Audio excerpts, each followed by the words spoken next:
we've got on time signatures. Here we go. So here's just a little example of some very common time signatures here. These are by no means are all of them, but they are just examples that I found here of four of the ones that are really, really common that we will have come across a lot. And I just want to roughly talk about what to expect with this. The thing to say with time signatures is we only really get them at the very, very, very start of the piece. If you look at anywhere in Messiah, you'll be given a time signature at the start of the piece, but then it is not printed at the start of every line.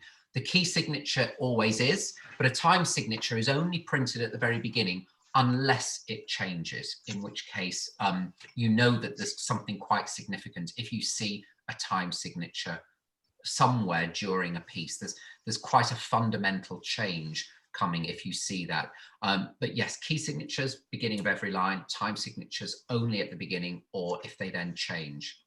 So the basic structure behind time signatures is the important number in a way is the lower number. So here we've got 4s and 8s with all of these. So again, I'm not going to go into too much detail about why it's a 4 and why it's an 8, but basically a 4 means that it's built on crotchets, and an 8 means that it's built on quavers. So 8 being twice the number of 4s, 8 being double 4. Quavers are, you would have twice as many quavers within the space of a crotchet. So we've got 2 quavers as 8s for 1 crotchet, which is a 4. And then if you go and extrapolate up from that, if you have a 2 along the bottom, as we do at the beginning of "And with his stripes," that means that it's minims in the bar. So if the 2 is on the bottom, that's a minim dominated time signature. If we've got 4s along the bottom, as we do in the first 3 of these, that means it's a crotchet defined time signature. 8s along the bottom, on the bottom number, that means it's a quavers defined time signature. Likewise, keep going from that, double 8, 16, that would be semiquavers.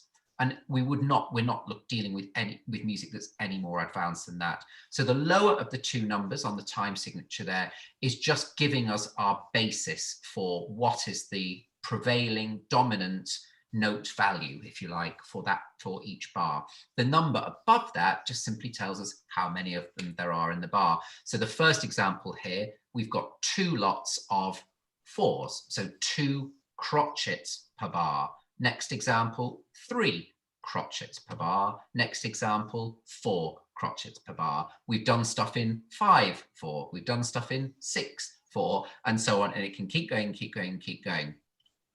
This final example, we've got 6 of the 8th note values. So 8th, if you remember, are quavers, 8 being double 4 and 4 being crotchets. So 4, if they're crotchets, 8 means they're quavers, twice as many. And in this 4th example, we have 6 of them.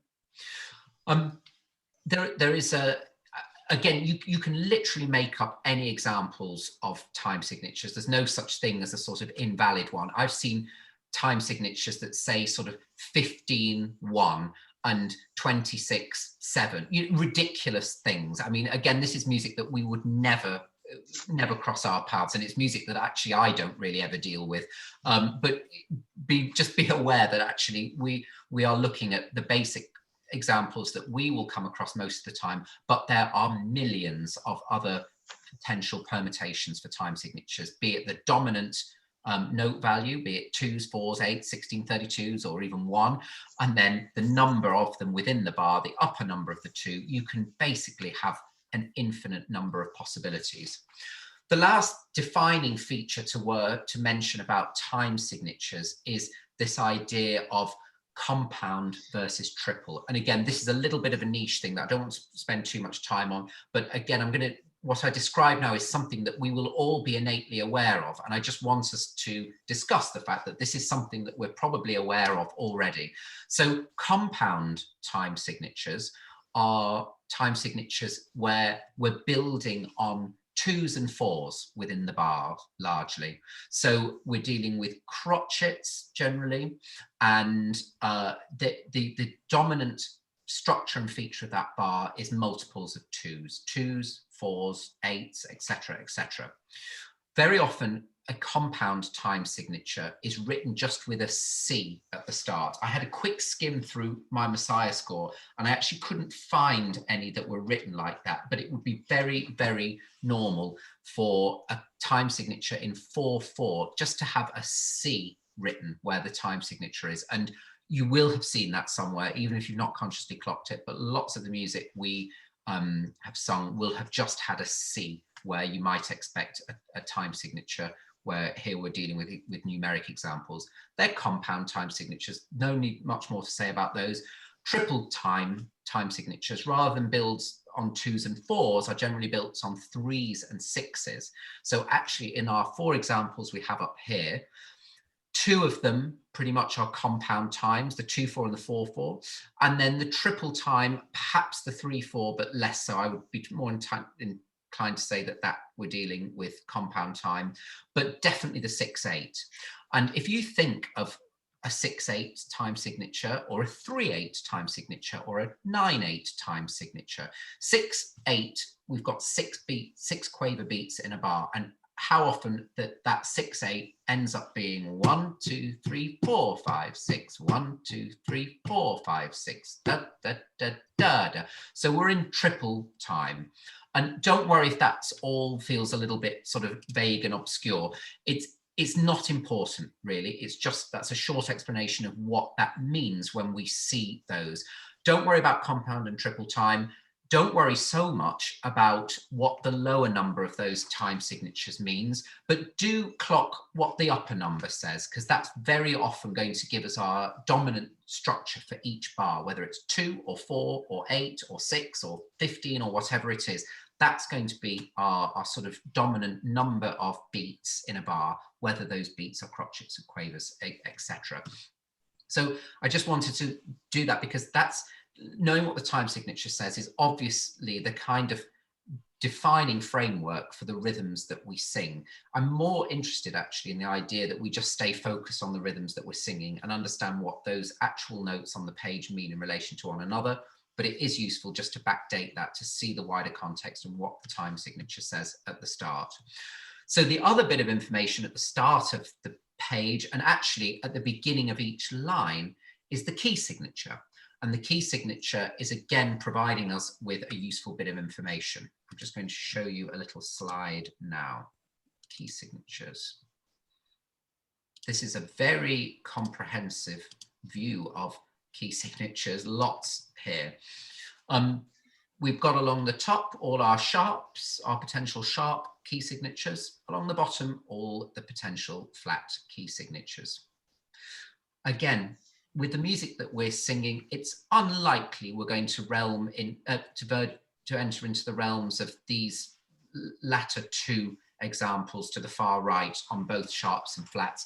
Those are the kinds of key signatures that we see in much more contemporary music. We are generally going to be dealing with sharps, perhaps the first 5 of those examples, flats, perhaps the first 4 or 5 or so. But just knowing how they look on the page and just seeing them all together is quite useful like this. Again, I just reference what I said earlier, that particularly with Baroque and classical music, we're really not going to be venturing any more than about 3 or 4 into either of the sharps or flats key signatures. As an aside from mentioning all of that about why Baroque music and classical, when it employs trumpets and drums, is almost exclusively going to be in D major.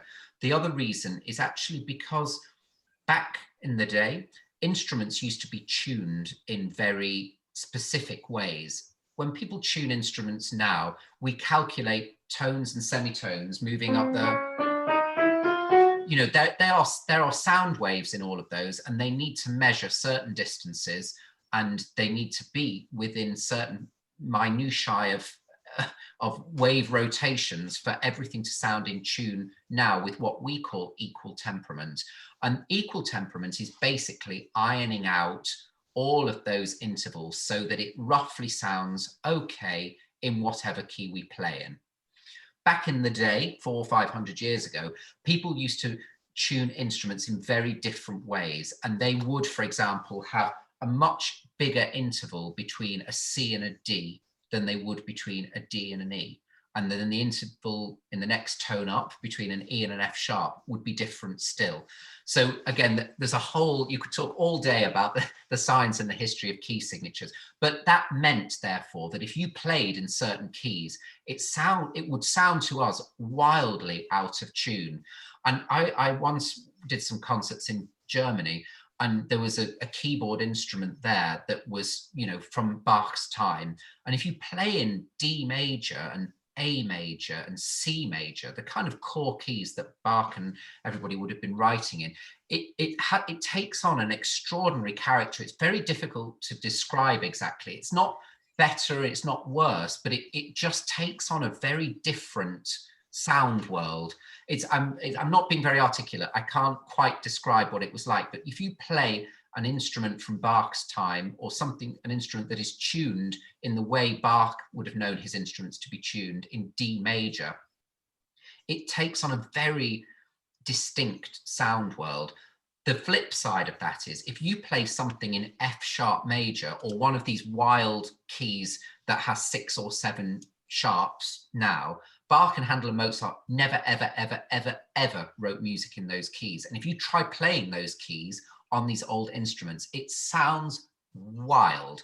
It sounds like a hurdy-gurdy pub piano crossed with somebody that's, you know, put a bag of nails inside the piano. It just sounds absolutely crazy. I should have a look one day, see if somebody's done something like that on YouTube or something. But it's an unbelievable sound, because they didn't write in those keys because their instruments weren't tuned to operate in those keys. Simple fact. So again, you know, it's giving us a little bit of information. If you see a piece of music in 7 flats or whatever, you know, sure as heck, it's not going to be a piece of Baroque or classical music. The other thing to say is that, you know, don't get hung up. People sometimes see 4 or 5 flats and think, oh my goodness, you know, it's crazy. It's really difficult because there are lots of those flats. Whatever key is the dominant key of a piece of music, you're going to be operating within the normal scale. So, you know, a scale that goes is the same as the scale that goes.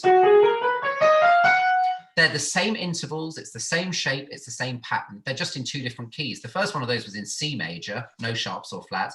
The second one I just played was in F sharp major with sort of 5 or 6 sharps, but they're still the same thing. It's still the same shape. We're still looking at the same intervals. So we can be pretty intuitive that if you see notes that are adjacent notes, and even if you've got 6 or 7 flats, you can use a bit of intuition and experience to know what the sound of a scale will be like in any key. Just a couple of other things now, practical tips now, having given a bit of information about what to understand as it looks on the page. Practicing with sight reading. I know you all do hours of practice every day, which is brilliant. Some things to think about when you're doing said 6 hours every day. Be brave. I know this because when I'm looking through music and I'm, you know, just, I mean, I don't sing as a career, but, you know, I often have to sing through things. It's very easy just to sort of suddenly go to the piano and think, you know, la da da da da, and then suddenly get your note from the piano and carry on.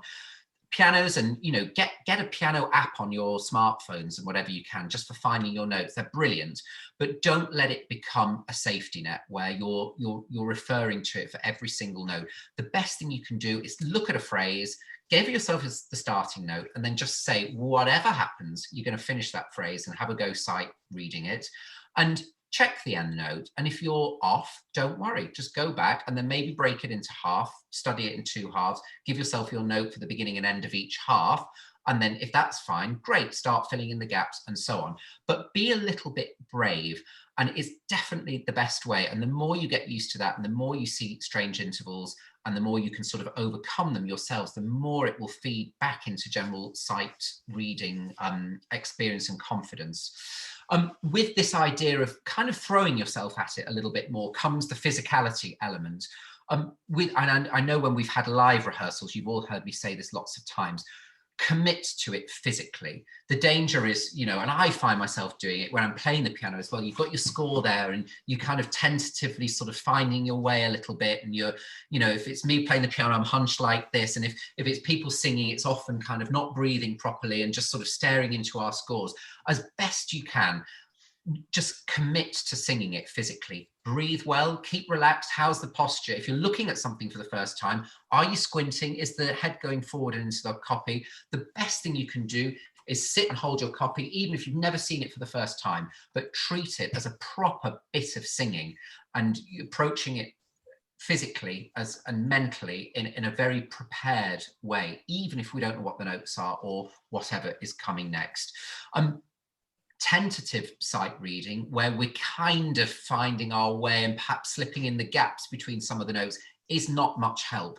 This idea of muscle memory is a really powerful thing. You know, our bodies and the physicality of singing, we get comfortable with and we get familiar with how pitches feel and sound. If we just kind of timidly grope our way along and we're just sort of half singing a note and not sure what comes next and kind of stop for a few notes, we're not training our bodies. And, you know, sure as heck, when we see Lawrence do his amazing stuff with singing technique, it's a physical thing. We need to treat it like it's an exercise. And, you know, it's like doing a yoga class for the first time that you've never done before, but you know how to do good yoga. So you got to keep breathing, you've got to be relaxed, you've got to treat it physically in as serious a way as you would treat it when you can sing every note of the Messiah completely from memory, as we will do eventually. Don't ever be apologetic about sight reading. I hope I've never made anybody feel that you've sung a wrong note and therefore that's the worst thing in the whole entire world. Sure, if it's the week before a concert and we've spent lots of time looking at it, I'm probably entitled to get a little grumpy occasionally. But when we're sight reading, I'm firmly of the philosophy, just make mistakes, because if we know there's a mistake, we've identified it and we can correct it. But just kind of ghosting along and half singing it when you can't really hear, I can't really hear, we're not learning, and we're not getting us there as quickly as we could do if we just committed to it a little bit more.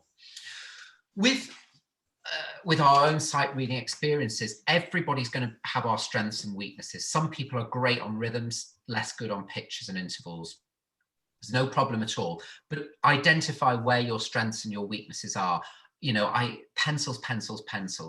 As much as we need to know when there's a forte and there's a piano, great, that's all really helpful as well. But if you find that you're struggling with rhythms or rhythms in a certain bit, get your pencil out and just mark them in and know that that's your little bit to go to if it's a rhythm thing. If it's a melodic thing, just highlight. If you've sung something 2 or 3 times and you're still way off with it, then that's just a moment that needs looking in on. And there's nothing wrong with that. We all have those moments and those little black spots in a piece of music where we struggle with them. Just identify them as you go. If it's with a little circle or a little mark in the margin, that's just a reference point to go back to. But I bet you with a lot of this stuff and with a lot of stuff in Messiah, you'll probably be great with huge long swathes of it. But there'll be the odd bar where it's not great. Don't worry about keep going over the same 80% that's basically going fine. Just use your practice and your study with sight reading and getting familiar with the music just to be really efficient and go in on those bits. And why am I struggling with that bar? Is it the notes? Is it the rhythm? Is it the words? Is it all three? But just zoom in straight away. Don't keep singing the whole thing all the way through. If you're doing 80% of it, fine. Just know those bits. Sure, you eventually need to know a little bit of context, like what's the run up to that difficult bar? And you need to build that in, sure, but focus on that little bar, put it in context, and it's a much more efficient way of going about your sight reading practice. I'm sort of, before I show a couple of examples, I just want to go back to this idea of seeing what's on the page a little bit more. You've heard me say a million times, do what it says on the tin. With a lot of this music, Handel, Bach, Mozart, even through to Brahms and Elgar and all the other more romantic things we've done, nearly everything they'll put on the page, from the setting of the words to the shape of the melodic phrases to the word underlay to the dynamic markings, is probably extremely intuitive. You know, how often has a composer put a crescendo when you've got a nice ascending line? How often has the composer put the important word at the top of said ascending line? How often has a composer put a nice diminuendo in the final and the penultimate notes or chords of a piece, if it's ending quietly. All these things, you know, we look at and we do what it says on the tin, but so much of it is intuitive. So go with that, go with what it says, go with how it feels, because again, with the vast majority of music we're going to be singing, it's intuitive, it's, you know, it's straightforward Western classical music. Okay, that encompasses 500 years and a whole raft of different styles and techniques, but there's a very simple and formulaic and predictable degree of expression that comes with that, whether it's a piece of Renaissance music or a piece of contemporary music. So again, go with what your heart and your musicianship says with a lot of this stuff, because it's going to be right a huge amount of time. I want to just finish off now, really, before we get to some questions, and I do want to hear some questions from folks and thoughts as we go along with this, with two bits. I want to start firstly by showing you a little stretch of Messiah. So for, actually don't worry too much about finding this in your scores, but here is a very brilliant stretch of For Unto Us a Child is Born. So I just wanted to have a look at the alto part here. I don't know whether you can see my cursor there, but it's the second bar, second line down, the alto is For unto us a child is, and then panic sets in, because we've got this colossal long stretch of notes and we've got to breathe, and there's absolutely everything under the sun going. I want us to look now at this next slide. And what the purpose of me breaking this into sections is that I want to identify that there are patterns with all of this. So again, I put a little red box around the first little repetitive section in all these these fast notes. For unto us a child is, and then we've got ya da da da, ya da da da, ya da da da, ya da da da, ya da da da, ya da da da, ya da da da. And yes, we've got about 600 notes there in a row, but those 4 notes are the same shape every single time, same intervals, same direction, same shape. So, you know, my rudimentary boxes round things here, that's something we can latch onto. Even by the first or second read through, we can see that there's a repeated shape there. It's the same shape every single time. It's just at a slightly different pitch each time. Then we build up from there, and then we can see that actually not only are those little notes the same shape, but the ones that follow them are For unto us a child is born, da da da da, ya da da da, ya da da da, ya da da da, ya da da da, ya da da da.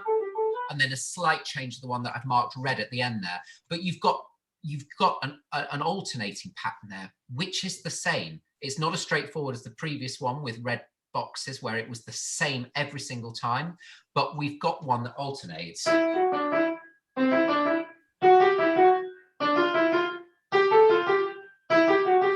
It's a repetitive shape all the way through that.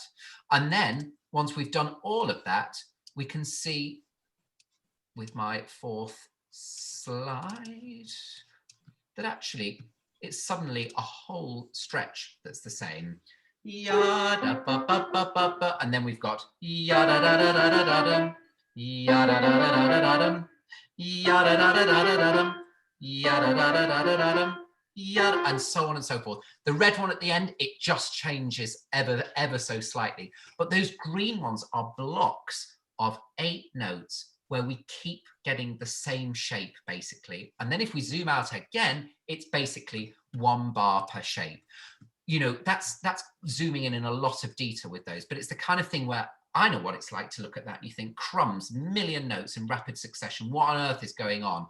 But it's Handel, it's all staying in the same key, and he's using the same shapes and the same patterns. It's just a long phrase. But if you can very quickly, I mean, you don't need to color code yours and to the same extent that I've done with mine, but even you just put a pencil or a little brackets around groups of 4 or groups of 8, so you know, actually that's the same shape, just a beat later.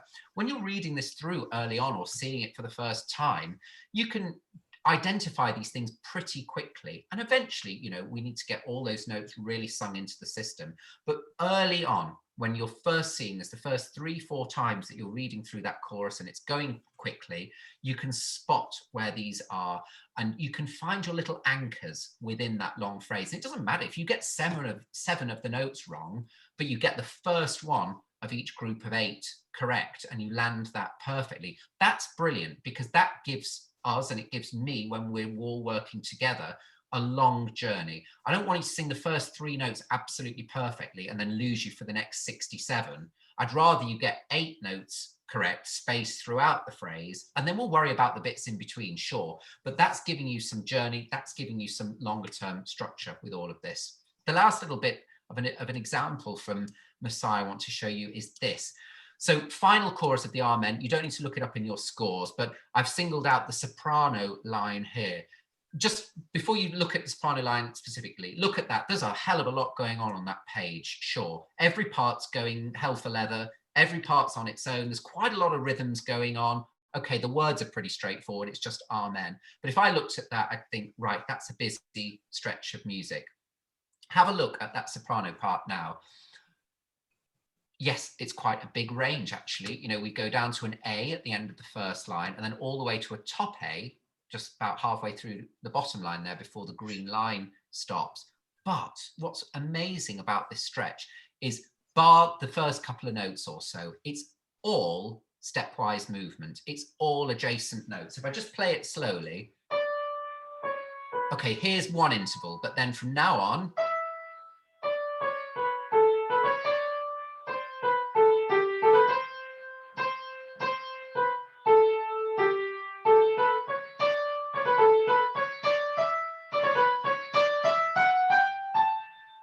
okay, and there's an interval. But do you see what I mean? Every single note there going up or down is a neighbour note. There are no honking great big intervals there. Okay, there's one at the start and one at the end. But my point with this is there's so much that can be intuitive. And, you know, just look at that. And even the alto on the next line down, there's a few more intervals there, but it's all stepwise neighbour note movement. You know that at the, we will know with a bit of experience and intuition that the end of a big handle aria, handle chorus, handle aria, whatever it is in D major. There's lots of counterpoint, as in there's lots of individual lines moving. It's staying within D major. We know that because it's big and triumphant and we've got the trumpets and drums. It's got to be pretty linear. There's got to be a lot of stepwise movements, because he can't be jumping all over the place because of all the reasons that we've discussed already. So if you're looking at that for the first time, just keep the rhythms going, and you can just see that they're adjacent notes. So just kind of croon your way along a little bit, knowing that it's stepwise, either up or down, but there are no big intervals. They're all adjacent notes, and focus on the rhythm and just keep it going. But that's a much more sensible way of looking at that actually don't worry about the notes too much, because they're all neighbor notes. Keep the rhythms going, keep the shapes going, and you can see it goes up there. So we'll just guess that the next note up is the next note up, and the next note up, and then it goes down a note, and we take it all from there. But that's a really good point, where it looks incredibly busy on the page, but actually there's an awful lot that we can help ourselves with just by looking and taking a moment to deal with the information that's presented in front of us. The last thing I'm going to just show you, which I'm going to circulate to everybody, is actually just this document I need to find, which I've just closed, but here we go.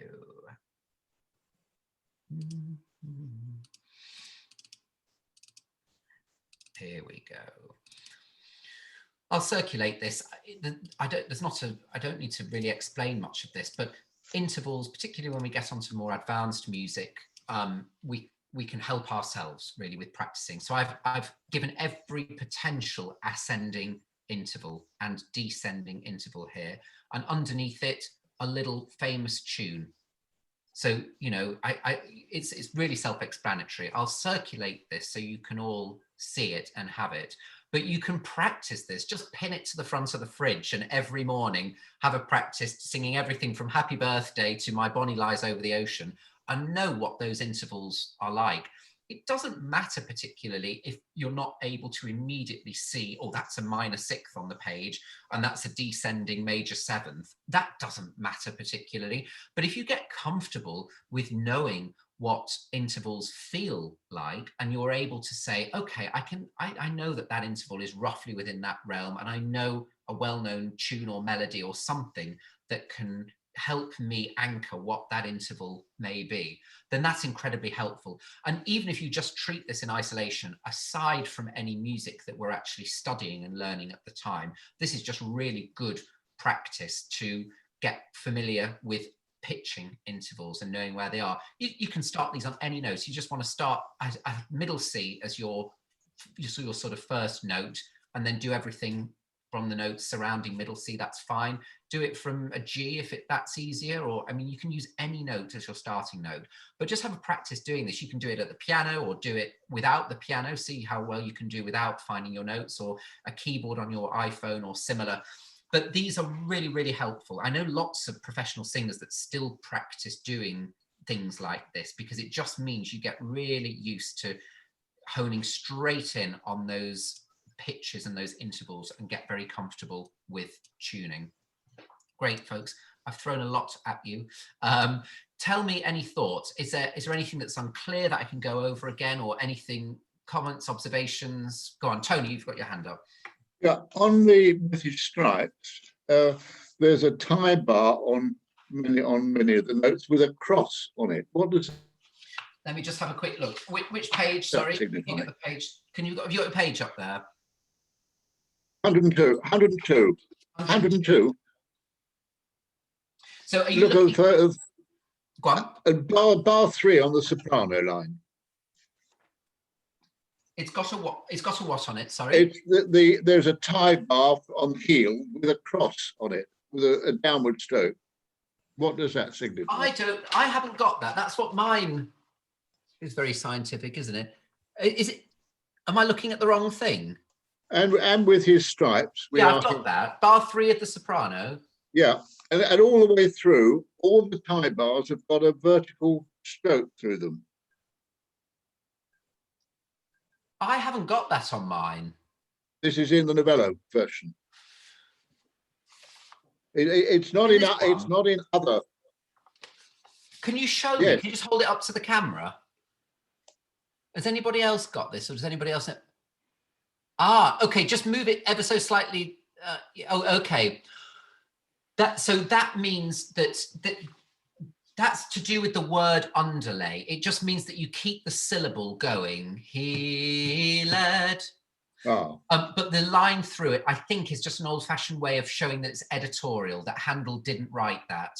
Right. So I think it's a slur to help with the word underlay, but the line through it is just the editors showing that it's because they haven't got it on the alto line where they're singing "We Are." Right, I haven't got that at all in mind. So that's definitely an editorial. They're going on for an editorial thing there. I've got it on my very old copy. Have you? Yeah, I think that's an old-fashioned editorial. I've got a Prout copy here. Oh wow! Okay. And the other thing it says in a footnote is that Handel's key signature had 3 flats. His time signature was a C with a vertical stroke through. So yeah, so the C, as I mentioned before, a normal C is common time. So that's 4/4. A C with a line through it means it's half that. So 2 beats in a bar. So it could be 2 crotchets or 2 2s, 2 minims, or 2 4s if it's 2 crotchets or whatever. So he's obviously put his time signature was C with a line through it, so with bars of varying length. So interesting. I don't know what that would have looked like. Obviously, a subsequent publisher has decided to kind of uniform the whole thing to make it easier to read and consistent. It's an interesting point. I don't know what on earth that would have looked like with bars of varying length, because it very much fits into 4 beats per bar all the way through this. With 4 beats in a bar, there's no need for any changes for the rest of the movement. But it's interesting that, yeah, as you say, that he would have written it differently. I wonder whether it'd be possible to see a facsimile of the score or anything to know what Handel wrote originally with that. Great. Any other comments, questions? I'll circulate those, the intervals thing. It's a really good thing to do, just to sort of practice. Yeah, Highland. Hi. I'm always a bit confused when there's a little grace note. Yeah. Okay. Good. Where to take the note, where to take the space from, if you like. Yeah, that's a good question. And actually, that is on our list for musicianship things next week. And it's a good point because that varies. Sometimes, a lot of it is sort of historic, whether you anticipate and put the note in early or whether you put the note in on the beat. So, I mean, there's sort of a terrible example, but you could have yada rather than yada, where you have the quick note on the beat. And it really varies, to be perfectly honest. It kind of depends on the piece, and there's to some extent discretion with that as well. Other examples in Messiah? No, it's more Mozart. Yeah, I was going to say, I don't think I can picture any in Messiah. I have got some examples in the musicianship one. It's a later practice in the kind of music that we'll be singing, but actually in the Renaissance, that was a very, very common technique used often in sort of string music, that you get a big sort of flourish line like that, but some people play it and emphasize that penultimate note before the downbeat. But it's changed stylistically a little bit now, so people think that they should land on the beat and you get the resolution rather than there's discretion really at play there, which I'm sorry is a bit of a vague answer. Yeah, we'll talk a little bit about that in musicianship next week, but it often just needs, it's a decision that is taken and everybody needs to do it, but there is flexibility with them, certainly. As I'd say, as a general rule, they come before the beat rather than on the beat in most of the music that we'll be singing. Ba-bum, they're strong, ba-bum, as a little sort of upbeat rather than da-da. But it's not a hard and fast rule with that kind of stuff.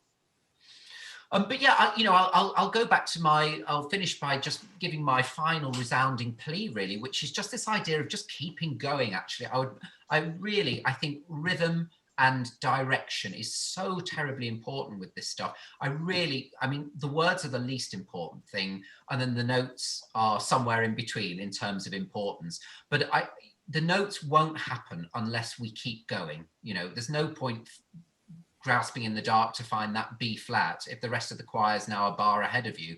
So I think there's so much to be said just for keeping going. I've mentioned before with this idea of anchor notes and anchor pitchings. If you start a phrase on a B flat and you can see a few bars later, there's a B flat coming up, even if the intervening notes are carnage, just no way that you can get that, and you can find that B flat a little bit later on. But giving yourself that journey in that direction is incredibly helpful, and commit to it is the technical thing. It's breathing well, singing the notes, even if they're completely wrong, sing them, because then you know what it feels like and you can correct them. But it's very difficult if we just kind of groan along, or if it's me playing the piano, I'm kind of half pressing a note and half playing somewhere between the keys.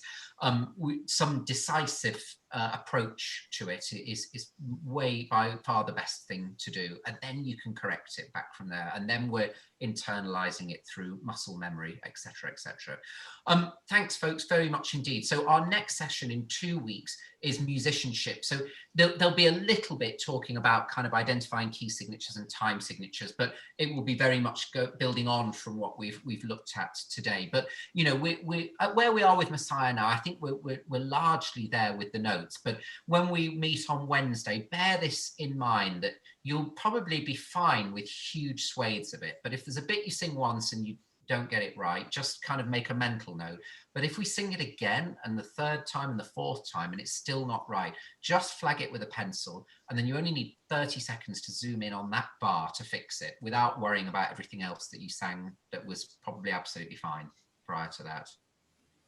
Great, thanks folks, great to see you. Good to get all this in context and give some food for thought. Thank you all very much.